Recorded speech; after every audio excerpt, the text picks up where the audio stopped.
মৰমৰ ছাত্ৰ ছাত্ৰীসকল, এই ভিডিঅ'টোত মই ক্লাছ 10ৰ যিখন ইংলিছৰ টেক্সট বুক অৰ্থাৎ ফাৰ্ষ্ট ফ্লাইটৰ পৰা চেপ্টাৰ নাম্বাৰ 7 অৰ্থাৎ গ্লিমছেছ অফ ইণ্ডিয়াৰ যিটো পাৰ্ট 2 অৰ্থাৎ ক্ৰুক, এই চেপ্টাৰটোৰ সম্পূৰ্ণ সৰল অসমীয়ালৈ অনুবাদ কৰিম।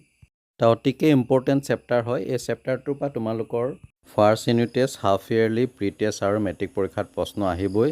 গতিকে চেপ্টাৰটো ভালকৈ আমি বুজি লোৱাটো জৰুৰী হয়, যাতে পাঠৰ মাজৰ পৰা যিকোনো প্ৰশ্ন আহিলে তাৰ আমি উত্তৰ দিব পাৰিম।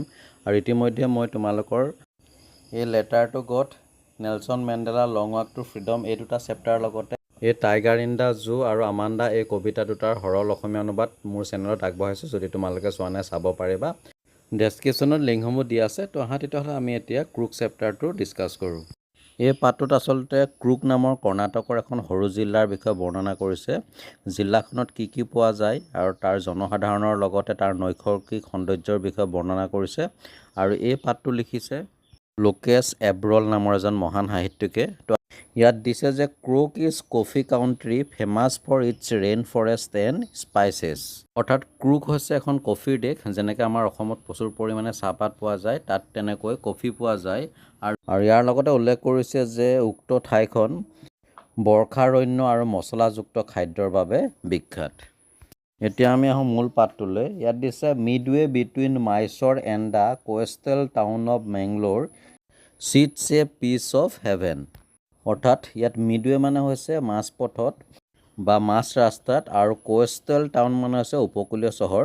তো ইয়াত আমাক কি কৈছে যে উপকূলীয় চহৰ মেংগলোৰ আৰু মাইছৰৰ মাজপথত অৱস্থিত এ পিচ অফ হেভেন যেন স্বৰ্গৰ এটুকুৰা ভূখণ্ড that must have drifted from the kingdom of God. যি টুকুৰা কি কৈছে মাষ্ট হেভ ড্ৰিফটেড অৰ্থাৎ খুব আলফুলকৈ কঢ়িয়াই আনিছে ক'ৰ পৰা, from the kingdom of god অৰ্থাৎ ভগৱানৰ ৰাজ্যৰ পৰা। অৰ্থাৎ ইয়াত ক'ব বিচাৰিছে যেন স্বৰ্গৰ ৰাজ্যৰ পৰা এটুকুৰা ভূখণ্ড বতাহে যেন খুব আলফুলকৈ কঢ়িয়াই আনিছে উপকূলীয় চহৰ মাংগালোৰ আৰু মাইছৰৰ মাজ ৰাস্তালৈ। নেক্সট দিছে this land of rolling hill is inhabited by a proud race of martial men, beautiful women and wild creatures. অৰ্থাৎ ঘূৰণীয়া বা গোলাকৃতিৰ পাহাৰেৰে আবৃত এই ভূখণ্ড এক গৰ্বিত যুদ্ধপ্ৰিয় জাতি, ধুনীয়া মহিলাসকল আৰু বিভিন্ন বন্যপ্ৰাণীৰ বাসস্থান। মাৰ্চিয়েল মেন মানে হৈছে যুদ্ধপ্ৰিয় লোক আৰু ৱাইল্ড ক্ৰিয়েচাৰ মানে হৈছে বন্যপ্ৰাণী। এবাৰ আমি নেক্সট পেৰাগ্ৰাফলৈ। ইয়াত দিছে Coorg or Kodagu the smallest district of Karnataka is home to evergreen rain forest, spices and coffee plantations. ইয়াৰ অৰ্থ হৈছে ক্ৰুক অথবা কোডাগু, ক্ৰুগৰ আন এটা নাম কোডাগু, এইটো MCQ আহি থাকে। The smallest district of Karnataka, কৰ্ণাটকৰ আটাইতকৈ সৰু জিলা। Is home to evergreen rain forest, spices and coffee plantation. অৰ্থাৎ এইটো কিহৰ গৃহভূমি বুলি কৈছে, এভাৰগ্ৰীণ ৰেইন ফৰেষ্ট চিৰসেউজীয়া অৰণ্য, স্পাইচেছ মছলাযুক্ত খাদ্য আৰু কফি প্লাণ্টেশ্যন অৰ্থাৎ কফি খেতিৰ। তো ইয়াৰ পৰা আমি কি বুজিলোঁ যে ক্ৰুক অথবা কোডাগু ঠাইখন হৈছে কৰ্ণাটকৰ আটাইতকৈ সৰু জিলা, যিখন জিলা চিৰসেউজীয়া অৰণ্যৰে আবৃত হোৱাৰ লগতে মছলা আৰু কফিৰ খেতি কৰা হয়। নেক্সট দিছে evergreen rain forest cover 30% of this district. অৰ্থাৎ এই জিলাখনৰ 30% ঠাই চিৰসেউজীয়া অৰণ্যৰে আৱৰি আছে। During the monsoon it pours enough to keep many visitors away. অৰ্থাৎ ইয়াত ক'ব বিচাৰিছে যে বাৰিষা কাল বা মনচুন ছিজনত ইয়াত মুষলধাৰে অৰ্থাৎ প্ৰচুৰ পৰিমাণে বৰষুণ দিয়ে আৰু এইটো হৈছে যথেষ্ট যে বিভিন্ন পৰ্যটকক ভ্ৰমণৰ পৰা আঁতৰাই ৰাখে। তো ইয়াৰ অৰ্থ হৈছে বাৰিষা কালত ক্ৰুগত যথেষ্ট পৰিমাণে বৰষুণ দিয়ে, যাৰ ফলত বিভিন্ন পৰ্যটকে উক্ত সময়খিনিত ক্ৰুগ ভ্ৰমণ নকৰে। The season of joy commences from September and continues till March. অৰ্থাৎ ইয়াত আনন্দৰ সময়খিনি আৰম্ভ হয় ছেপ্টেম্বৰ মাহৰ পৰা আৰু এইটো অব্যাহত থাকে কেতিয়ালৈকে, মাৰ্চ মাহলৈকে। য'ত জয় মানে হৈছে আনন্দ আৰু কমেন্সেছ মানে হৈছে আৰম্ভ হোৱা। তো পৰীক্ষাত কেতিয়াবা MCQ বা শ্বৰ্ট কুৱেশ্যন আহে যে ক্ৰুগত কেতিয়া ছিজন অফ জয় ষ্টাৰ্ট হয়, তেতিয়া তোমালোকে ইয়াৰ এনচাৰ লিখিব লাগিব from September to March. The weather is perfect with some showers thrown in for good measure. অৰ্থাৎ বতৰ সম্পূৰ্ণ ফৰকাল হয়, মাজে মাজে পাতলীয়া বৰষুণৰ সৈতে, যিয়ে ইয়াৰ পৰিৱেশ সুন্দৰ কৰি ৰাখে। Next the air breath of invigorating coffee. ইয়াত ইনভিগৰেটিং মানে হৈছে সজীৱ কৰি তোলা, অৰ্থাৎ ক্ৰুগৰ যিটো বঁটা সেই বঁটাটো বলে যেন ইয়াৰ কফিবিলাকক সজীৱ কৰি তুলিবৰ বাবে। Coffee estate and colonial bungalows stand tucked under the tree canopies of prime corners. অৰ্থাৎ কফিৰ যিবিলাক বাগিচা আৰু কলনিয়েল বাংলোজ অৰ্থাৎ কফি বাগিচাৰ কৰ্মচাৰীসকল থাকিবৰ বাবে যিবিলাক বাংলা বা কোৱাৰ্টাৰ আছে, সেই বাংলাবিলাক প্ৰাইম কৰ্ণাৰ অৰ্থাৎ মুখ্য কৰ্ণাৰত এনেদৰে অৱস্থিত যে গছৰ ডাল পাতে এখন চাদৰ দৰে সেই বাংলাবিলাকৰ আৱৰি ৰাখিছে, অথবা তেনেধৰণৰ ডাল পাতেৰে তৈয়াৰ কৰা চাদৰ তলত বাংলাবোৰ অৱস্থিত। এবাৰ আহোঁ পাঠটোৰ থাৰ্ড পেৰাগ্ৰাফলৈ। ইয়াত দিছে the fiercely independent people of Coorg are possibly of Greek or Arabic descent. অৰ্থাৎ অতিকে স্বাধীন বা সাংঘাতিকভাৱে স্বাধীন ক্ৰুগৰ বাসিন্দাসকল সম্ভৱতঃ গ্ৰীক অথবা আৰবৰ বংশধৰ। As one story goes a part of Alexander's army move south along the coast and settle here when return became impractical. তো ইয়াত কৈছে যে এটা কাহিনী মতে a part of Alexander's army অৰ্থাৎ এলেকজেণ্ডাৰ সৈন্যৰ এটা অংশ মুভ চাউথ এলং দক্ষিণৰ ফালে গতি কৰিছিল, এলং দ্য কোষ্ট অৰ্থাৎ সাগৰীয় উপকূলৰ কাষে কাষে, এণ্ড ছেটেল হিয়াৰ আৰু ইয়াতে তেওঁলোকে বসতি স্থাপন কৰিছিল, হুৱেন ৰিটাৰ্ণ বিকেম ইমপ্ৰেক্টিকেল যেতিয়া তেওঁলোকে পুনৰ ঘূৰি যোৱাটো অসম্ভৱ হৈ উঠিছিল। ইয়াত আচলতে আলেকজেণ্ডাৰে পুৰু ৰাজ্য আক্ৰমণ কৰাৰ সময়খিনিৰ কথা কোৱা হৈছে। এনিৱে নেক্সট দিছে this people married amongst the locals and their culture is apparent in the martial traditions marriage and religious rites which are distinct from the Hindu mainstream. তো ইয়াত ক'ব বিচাৰিছে যে this people married amongst the locals অৰ্থাৎ সেই লোকসকলে স্থানীয় লোকসকলৰ সৈতে বিবাহত আবদ্ধ হৈছিল, অৰ্থাৎ তেওঁলোকে স্থানীয় যুৱতীসকলক বিয়া কৰাইছিল। এণ্ড দেয়াৰ কালচাৰ ইজ এপাৰেণ্ট তেওঁলোকৰ সংস্কৃতি প্ৰতীয়মান হয়, চকুত পৰে। ইন দ্য মাৰ্চিয়েল ট্ৰেডিশ্যন যুদ্ধৰ পৰম্পৰা ক্ষেত্ৰত, মেৰিজ বিবাহৰ ক্ষেত্ৰত, এণ্ড ৰিলিজিয়াছ ৰাইটছ ধৰ্মীয় ৰীতি নীতিৰ ক্ষেত্ৰত, হুইচ আৰ ডিষ্টিংক্ট যিখিনি সম্পূৰ্ণৰূপে পৃথক, ফ্ৰম দ্য হিন্দু মেইনষ্ট্ৰীম হিন্দুৰ মূলসুঁতিৰ পৰা। তো ইয়াৰ পৰা আমি বুজিলোঁ যে আলেকজেণ্ডাৰৰ সৈন্যৰ যিটো অংশই নিজ দেশলৈ উভতি নগৈ ক্ৰুগত বসতি স্থাপন কৰিছিল, তেওঁলোকে ক্ৰুগৰ স্থানীয় যুৱতীসকলক বিয়া কৰাইছিল আৰু তেওঁলোকৰ নিজস্ব সংস্কৃতিৰ প্ৰতিফলন ঘটে তেওঁলোকৰ যুদ্ধৰ পৰম্পৰাৰ ক্ষেত্ৰত, বিবাহৰ ক্ষেত্ৰত আৰু ধৰ্মীয় ৰীতি নীতিৰ ক্ষেত্ৰত, যিখিনি আমাৰ যিটো হিন্দুৰ মূলসুঁতি তাৰ পৰা সম্পূৰ্ণৰূপে পৃথক আছিল। Next the theory of Arab origin draws support from the long back coat. অৰ্থাৎ আৰবীয় মূলৰ যিটো সূত্ৰ, তেওঁলোক যে আৰবীয় মূলৰ হয়, তো সেই কথা সমৰ্থন কৰে from the long back coat তেওঁলোকে পৰিধান কৰা দীঘল ক'লা coat with an embroidered waist belt অৰ্থাৎ কঁকালত পিন্ধে ফুল তোলা বেল্ট ৱৰ্ন বাই কদাভাছ। তো কদাভাছসকলে এনেকুৱা ধৰণৰ ড্ৰেছ পৰিধান কৰে ন'ন এজ কুপিয়া, যাক কুপিয়া নামেৰে জনা যায়। ইট ৰিজেম্বলছ দ্য কুফিয়া যিটো কুফিয়াৰ লগত মিলি যায়, ৱৰ্ন বাই দ্য আৰবছ এণ্ড দ্য কুৰ্ডছ অৰ্থাৎ আৰব আৰু কুৰ্দিছসকলে যিটো কুফিয়া পিন্ধে তাৰ লগত কুপিয়াটো সম্পূৰ্ণৰূপে মিলি যায়, যিটো কুদাভাছসকলে পৰিধান কৰে। গতিকে ইয়াৰ পৰা স্পষ্ট হয় যে কুদাভাছ অৰ্থাৎ ক্ৰুগত বসতি স্থাপন কৰা লোকসকল মূলতঃ আৰবীয় মূলৰ। উল্লেখযোগ্য যে কুপিয়া আৰু কুফিয়াক লৈ শ্বৰ্ট কুৱেশ্যন বা MCQ আহি থাকে যে কুপিয়াৰ কিহৰ সৈতে মিল আছে বা কুফিয়াৰ লগত কুপিয়াৰ কেনেকুৱা ধৰণৰ মিল আছে বা কুপিয়া ড্ৰেছটো কেনেকুৱা, এনেকুৱা ধৰণৰ প্ৰশ্ন পৰীক্ষাত অহা দেখা পাইছোঁ। গতিকে তোমালোকে অলপ এই সম্পৰ্কে প্ৰেক্টিছ কৰিবা। নেক্সট পেৰাগ্ৰাফটোত দিছে Coorgi homes have a tradition of hospitality. কুৰ্গীসকলৰ ঘৰত এটা পৰম্পৰা আছে, ট্ৰেডিশ্যন আছে, সেইটো হৈছে হস্পিটেলিটি অৰ্থাৎ আতিথ্য পৰায়ণতা। তেওঁলোকে অতিথিক শুশ্ৰূষা কৰি ভাল পায়, এইটো এটা তেওঁলোকৰ পৰম্পৰা। And they are more than willing to recount numerous tales of valour আৰু তেওঁলোকে খুব বেছি মানে উইলিং ইচ্ছা কৰে to recount numerous tales of valour অসংখ্য সাধু ক'বলৈ তেওঁলোকৰ বীৰত্বৰ বিষয়ে অৰ্থাৎ সাহসৰ বিষয়ে আৰু যিবিলাক related to their sons and fathers, তেওঁলোকৰ পুত্ৰ বা পিতৃৰ সৈতে জড়িত। অৰ্থাৎ তেওঁলোকৰ পুত্ৰ বা পিতৃসকলে যুদ্ধৰ ক্ষেত্ৰত যি সাহস দেখুৱায় তেনেকুৱা ধৰণৰ অসংখ্য সাধু কৈ তেওঁলোকে অতিথিসকলক ভাল পায়। The Coorg regiment is one of the most decorated in the Indian army. অৰ্থাৎ ক্ৰুক ৰেজিমেণ্ট হৈছে ভাৰতীয় সেনাৰ এটা অন্যতম সুসজ্জিত ৰেজিমেণ্ট।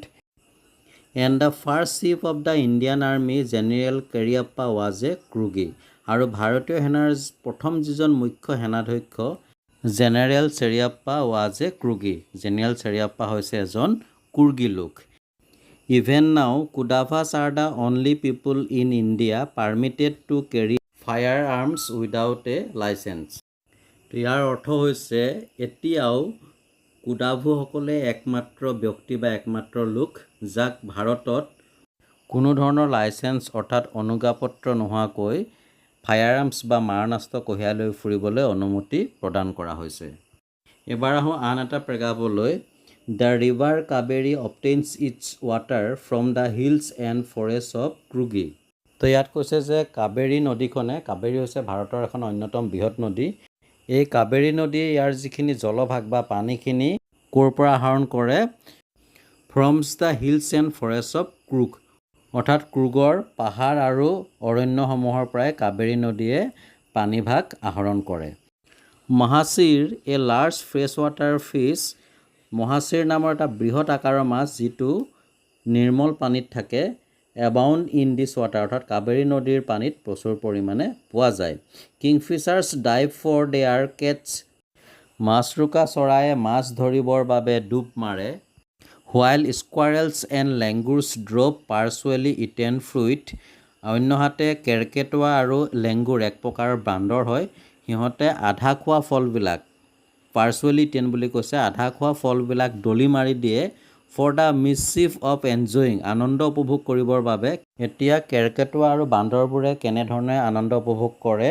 দ্য স্প্লাছ, পানীৰ যিটো ছিটিকনি, and the ripple effect in the clear water, অৰ্থাৎ নিৰ্মল পানীত যিটো পানীৰ ঢৌ উঠে সেই আনন্দ উপভোগ কৰে।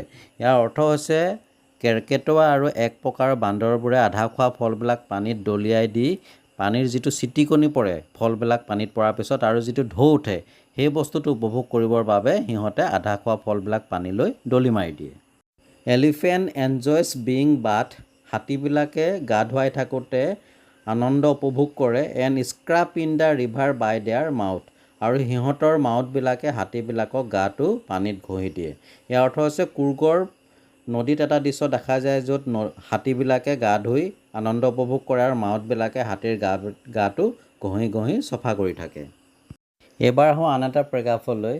The most laid back individual become, অৰ্থাৎ ক্ৰুগৰ বাসিন্দাসকল খুব লাহে লাহে কনভাৰ্ট টু দ্য লাইফ, তেওঁলোকৰ জীৱনটো পৰিৱৰ্তন কৰে। To the life of high energy adventure, উচ্চ শক্তিসম্পন্ন দুঃসাহসিক ক্ৰিয়াকলাপলৈ, যিবিলাক হৈছে উইথ ৰিভাৰ ৰাফটিং, নদীত ভেলা চলোৱা, কেনয়িং, নৌকা চলন, ৰেপেলিং, অৰ্থাৎ ৰছীৰে ক্লিপ লগাই ওপৰৰ পৰা তললৈ চুঁচৰি নামি অহা, ৰক ক্লাইম্বিং, পাহাৰ বগোৱা, এণ্ড মাউণ্টেইন বাইকিং, অৰ্থাৎ পাহাৰত বাইক চলোৱা। তো ইয়াৰ অৰ্থ হৈছে ক্ৰুগৰ বাসিন্দাসকলে নিজৰ যিটো ব্যক্তিগত জীৱন খুব লাহে লাহে অন্য ধৰণৰ কিছুমান দুঃসাহসিক ক্ৰিয়াকলাপলৈ পৰিৱৰ্তন কৰে, যিবিলাক হৈছে নদীত ভেলা চলোৱা, নাও চলোৱা, ৰছীৰে ওপৰৰ পৰা তললৈ নামি অহা, পাহাৰ বগোৱা আৰু পাহাৰত বাইক চলোৱা। তো ইয়াত এনেকুৱা ধৰণৰ দুঃসাহসিক কাৰ্যকলাপবিলাক ক্ৰুগৰ বাসিন্দাসকলে সম্পন্ন কৰে বুলি ইয়াত কোৱা হৈছে। নিউমেৰিয়াছ ৱাকিং ট্ৰেইলছ ইন দ্য ৰিগন, এই অঞ্চলত অসংখ্য পদপথ সৃষ্টি কৰা বুলি কোৱা হৈছে।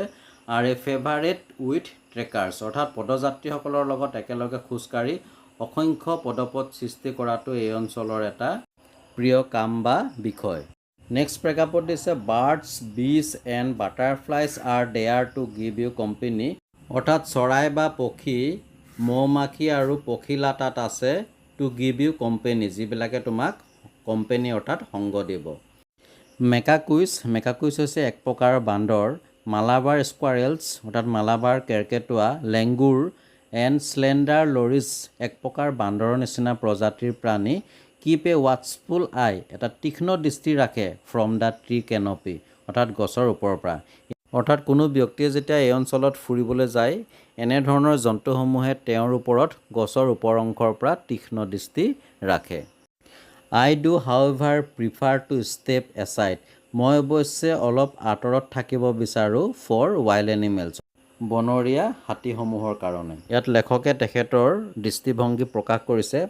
নেক্সট অন্তিমটো পেৰাগ্ৰাফলৈ যাওঁ। ইয়াত দিছে the climb to the Brahmagiri hills, যেতিয়া ব্ৰহ্মগিৰি পাহাৰ আৰোহণ কৰা হয়, brings you into a panoramic view of the entire misty landscape of Coorg, অৰ্থাৎ যেতিয়া ব্ৰহ্মগিৰি হিল আৰোহণ কৰা হয়, ই তোমাক ক্ৰুগৰ এক বিস্তীৰ্ণ অঞ্চলৰ নৈসৰ্গিক সৌন্দৰ্য উপভোগ কঢ়িয়াই আনে।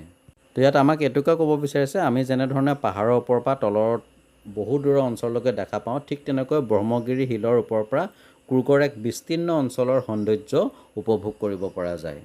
এই walk across the rope bridge, অৰ্থাৎ ৰছীৰে নিৰ্মিত দলঙেৰে খোজকাঢ়ি গ'লে লিডছ টু দ্য 64 একৰ আইলেণ্ড অৱ নিচাৰগাধামা, অৰ্থাৎ ৰছীৰে নিৰ্মিত ব্ৰিজেৰে আগুৱাই গ'লে আমি 64 একৰ মাটিকালিৰে গঠিত নিচাৰগাধামা দ্বীপটো পাব পাৰোঁ। এই নিচাৰগাধামাৰ পৰিসীমাৰ বিষয়ে আহি থাকে পৰীক্ষাত, তোমালোকে মনত ৰাখিবা 64 একৰ।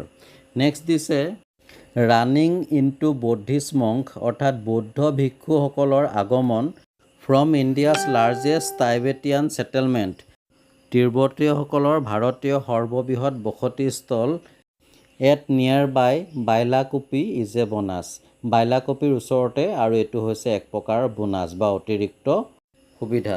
ইয়াত ক'ব বিচাৰিছে যে তিব্বতীয় লোকসকলৰ বাসস্থান বাইলাকুপিয়ে ক্ৰুগৰ যিটো সৌন্দৰ্য তাত অধিক পৰিমাণে অৰিহণা যোগাইছে।